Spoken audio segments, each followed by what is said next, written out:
Good morning and welcome back to the second day of the symposium.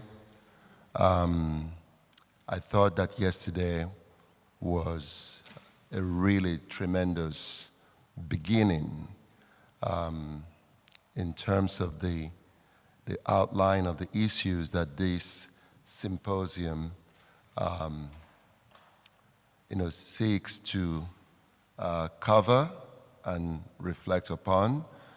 I believe that today will be another moment of intensification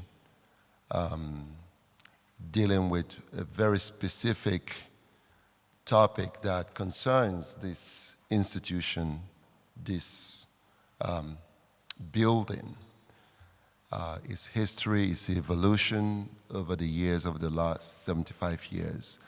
As I mentioned yesterday, this year marks the 75th anniversary of this building's opening in 1937.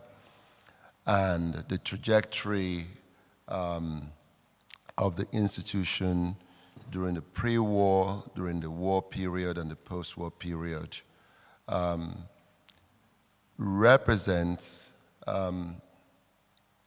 an important moment in which one can begin to explore the tension between the anti-modernism of this particular era and the attempt after the war for the return or the restoration, if you will, of the avant-garde that had been in many ways excoriated and, to use Benjamin Buklow's term, annihilated during this period.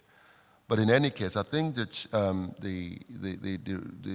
the stress on the plural that we have in the title of the exhibition, Histories in Conflict, is based on the idea that up until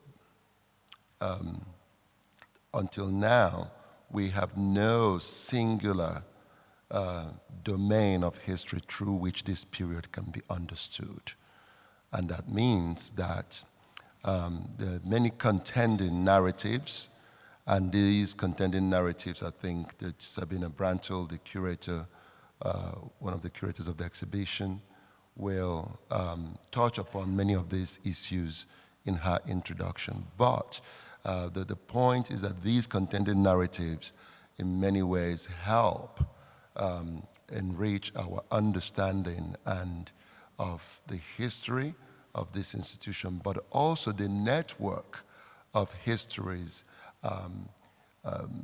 in which its existence, beginning in 1937, had been, disseminated, whether it's in the Paris World Fair of 1937, the Venice Biennales of the 30s and 40s to the mid-40s, and so on. And of course, the post-war period, the change of name from Haus der Kunst to Haus der Kunst, the change of name from Große Deutsche Kunstausstellung to Große Kunstausstellung.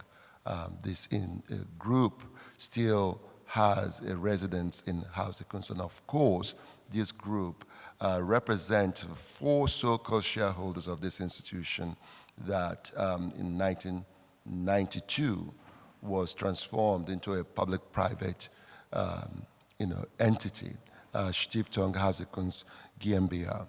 I hope that you will take the opportunity to look at the exhibition that has been so wonderfully curated by Sabine and Ulrich Wilmers, and also designed and orchestrated by Christian Philipp Müller, an artist, a Swiss conceptual artist whom we invited as an interlocutor for what the exhibition seeks to do. But before I step off the stage, I would like to use this opportunity to acknowledge the work that Chris Decon did here that enabled us to take, if you will, the baton to expand on the idea that the institution itself remains a very important and active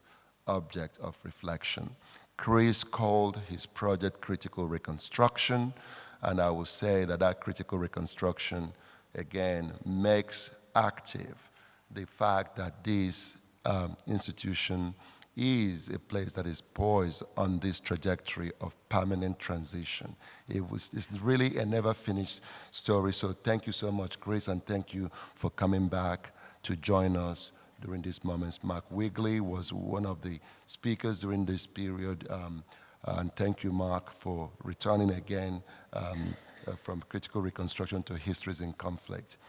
And finally, I want to register my thanks to the members of the Haus der Kunst staff, especially Andrea Zal, for organizing this symposium. I know it's not a very easy thing to bring our many distinguished guests to Munich. Thank goodness, no flight delays, no volcanoes exploding, and so on. So you all made it here.